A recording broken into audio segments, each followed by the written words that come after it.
પાટણ ભાજપે પૂર્વ પાલિકા સભ્યો 26 કાર્યકરોને સસ્પેન્ડ કર્યા। પક્ષ વિરોધી પ્રવૃત્તિ કરવાના કારણે સસ્પેન્ડ કર્યા છે। પાટણ જિલ્લા પંચાયતમાં 2 કાર્યકરોને સસ્પેન્ડ કરાયા। ચાણસ્મા તાલુકા પંચાયતના 2, શંખેશ્વર તાલુકા પંચાયતમાં 1 કાર્યકરને સસ્પેન્ડ કરવામાં આવ્યા છે। તો રાધનપુર તાલુકા પંચાયતના 4, સિદ્ધપુર તાલુકા પંચાયતના 2, પાટણ નગરપાલિકાના 7 કાર્યકરોને ભારતીય જનતા પાર્ટીએ પક્ષ વિરોધી પ્રવૃત્તિ કરવા બદલ સસ્પેન્ડ કરી દીધા છે। પાટણ જિલ્લા ભાજપે કુલ મળીને 26 કાર્યકરો એવા છે કે જેને સસ્પેન્ડ કરી દીધા છે। પક્ષ વિરોધી પ્રવૃત્તિ કરવાના કારણે પાટણ જિલ્લાના અલગ અલગ સ્થળોમાં ભાજપે પોતાના કાર્યકરોને સસ્પેન્ડ કર્યા છે।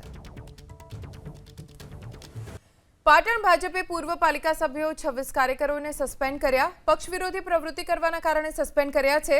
પાટણ જિલ્લા પંચાયતમાં 2 કાર્યકરોને સસ્પેન્ડ કરાયા। ચાણસ્મા તાલુકા પંચાયતના 2, શંખેશ્વર તાલુકા પંચાયતમાં 1 કાર્યકરને સસ્પેન્ડ કરવામાં આવ્યા છે। તો રાધનપુર તાલુકા પંચાયતના 4, સિદ્ધપુર તાલુકા પંચાયતના 2, પાટણ નગરપાલિકાના 7 કાર્યકરોને ભારતીય જનતા પાર્ટીએ પક્ષ વિરોધી પ્રવૃત્તિ કરવા બદલ સસ્પેન્ડ કરી દીધા છે।